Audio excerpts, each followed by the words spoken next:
What's up, Mr. G here, and this video is going to be going through how to draw Whooziwhatzit, which looks like this. Okay, so we're going to start, make sure you start in a 3D title block, that way you have your printer stuff down here already set. And we're going to start with some circles. I'm going to start with a circle that is 15 radius, and then another circle using the same center that has a radius of 25. And then I'm going to draw some lines coming from the center of that. My cat has my mouse. Get out of here, cat. Alright, I'm going to draw a line coming from there, 55 to the left and 55 to the right. Okay. Then I'm going to draw some circles over here. So there's a bunch of circles that basically start at a radius of 5. And they increase by 5 every new circle. So I got 5, 10, 15, 20, 25 is the biggest circle there. Okay, then I'm going to draw a line from here, just coming straight up. I'm just going to go, let's go past this. I'm going to make it 28, going straight up. And I'll do the same thing going down, 28. That way my line just goes past it a little bit. I'm going to go ahead and load up a center line and make these center lines here. Center, magenta, I'll do this one too. If you hit MA, you can match properties, click, click. Okay, and I'm just going to leave the line type scale like that because I'm going to end up putting it in the PDF thing anyway. So, alright, I'm actually going to extend this line out also. What did I do, 28? That way it's just longer. Okay, I'm going to start trimming some of this circle stuff here. So this gets trimmed here and here. And then all this kind of just gets hatched with a gradient, I think. There might be a little line here to close that off and make it white. But I think all of this is just a matter of hatching. So I'm going to go ahead and work my way to the other side. And on this side, I'm going to start with a radius 15 circle, and then a radius 20, and then there's 25. And I'll just go ahead and take these two center lines that I have over here and copy them over onto this side. And then, okay, let's see what happens. I need a line that comes from the center of here, goes out 19, and then it comes up at a 45-degree angle. So as long as you have your polar tracking on and set to 45 degrees, you can just kind of snap it going back this way. And then I'm going to go back this way also. This outer circle gets trimmed here, and I've done something wrong. This goes 19, and then it should, what am I doing here? Let's take a look. So from here, oh, it's 19 and 5, so it's not just 19. So 19 plus 5 is 24. So I need to come out 24 and then go up at a 45-degree angle. So if I've already come out 19, I can just take these two and move them to the right 5. That should get me there. So really, if you just make that line 24 and then make your lines going 45 degrees, that should fix that. And then I'm going to trim this line all the way back until it touches basically this circle, and then I'll trim that circle and do the same on the bottom. Trim, trim, trim, trim that circle there, and then I don't need that part right there. And then it just kind of blends into that circle that exists right there. And then I'm going to take this and copy it down basically to that location, which should be 5.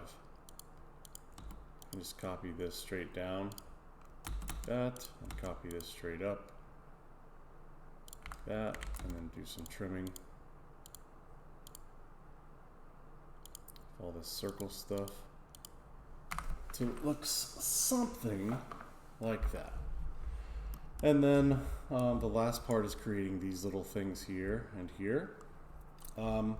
It says from here to here from the center of this to the center of this is 28, but I think that's rounding it. It's actually 27.5 because if I like draw a line from here, it hits the midpoint at 27.5, so that's what I'm going to make it. So I'm just drawing a line from the center 27.5 over. I'm going to click and then come down 15 and then go at a 45-degree angle until it hits that circle. Same thing on the top, so I'll go up 15, 45-degree angle until it hits the circle. Erase that, and erase that, and there's my shape. I can take this and mirror it, or copy, if you want to copy. That way you get the same thing on the other side. I think the rest is just hatching, so I'm going to hit H, enter. Go to gradient, find some colors that I like. How about green to yellow or something? That looks good. And then just gonna hatch some of this stuff. Something like that. And that, and that. Looks good. Maybe I'll do some different colors for some of the other stuff. Gradient, let's do about red and orange. I'll go left to right on this one, I think. I wonder why it doesn't go left to right. Oh, I guess it does. So there's that one.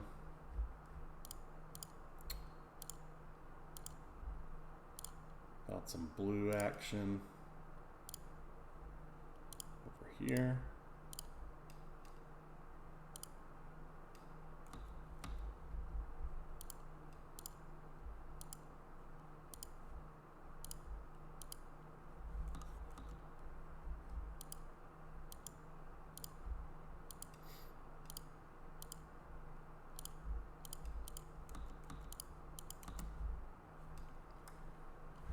Okay, there's that. I think that's done. Just looking to make sure I didn't miss anything over on my other screen. I think we're okay with that. All right, so once we have that, we'll go to our PDF. I'm gonna change this to Whooziwhatzit.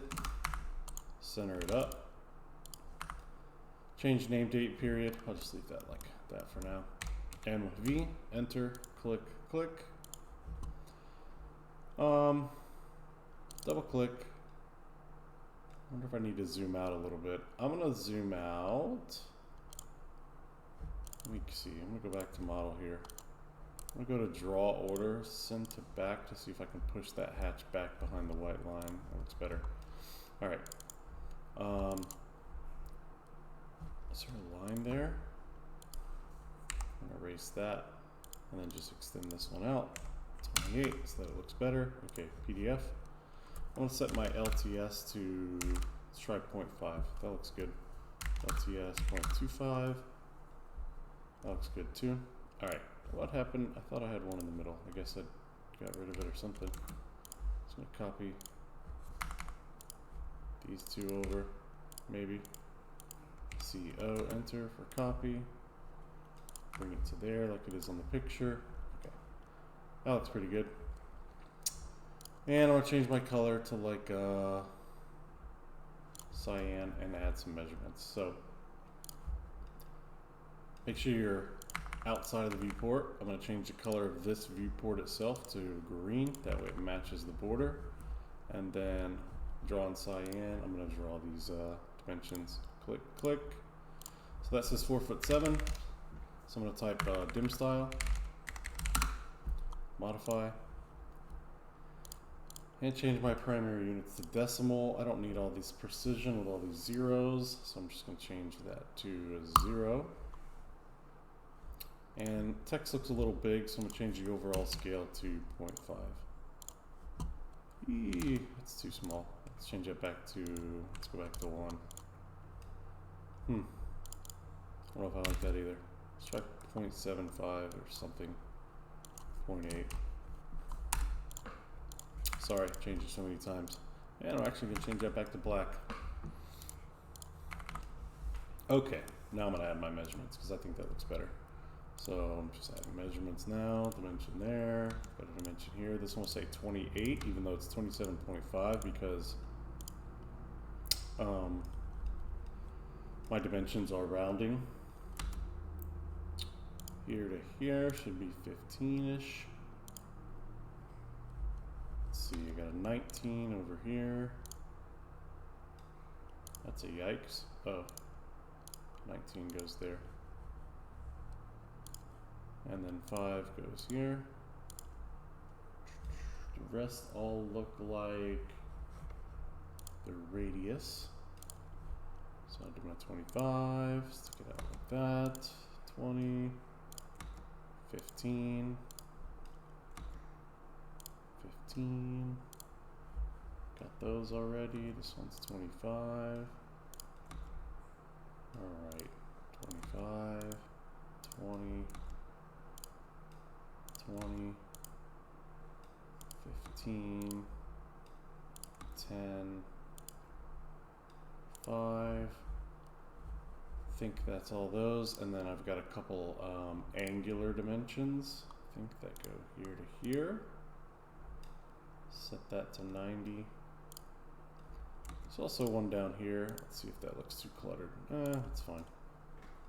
Okay. And that's it. Let me change that. Today's 4/11. Did I spell that right? Oh, I need 2 O's on Whooziwhatzit. Whooziwhatzit. Okay, just check in, make sure I got everything right. Oh, that hatch looks funny. I'll get crazy and rehatch these. Don't like the way they look. How about,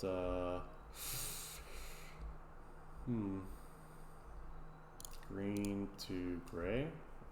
Green to blue.